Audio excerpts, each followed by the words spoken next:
Well, I think so. So first of all, historically, if you look into markets, what market is most closely tied with an increasing inflation? And that's energy, because it's a big part of CPI. It's a big part of the market. So, and you've already seen that manifest itself. So, energy was one of the top performing asset classes in 2021.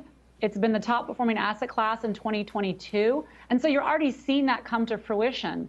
And so I think as an investor, I think energy has longer runway, but I think that the end of the year is going to look different than the beginning of the year.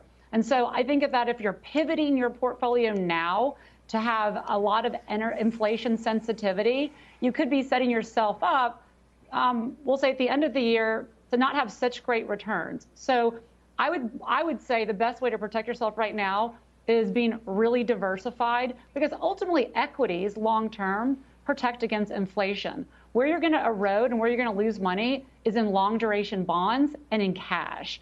And so I think that as inflation will, as everyone just said, as Rob just said, as inflation continues to be high over the next few quarters, I think energy is still a good place to be. But I do think that diversification is going to be really important, because if at the end of the year, GDP is half of what it is, and that rate of change with inflation begins to slow, I do think people are going to be pivoting back into higher growth technology names, which ultimately, Courtney, the only thing that's going to fix the supply chain of the LA ports are not raising rates. It's technology and innovation. So, Bryn, if you want to be diversified and you're paying attention to energy, but you're also looking elsewhere, give us some actual plays here. Where should investors be putting money to work?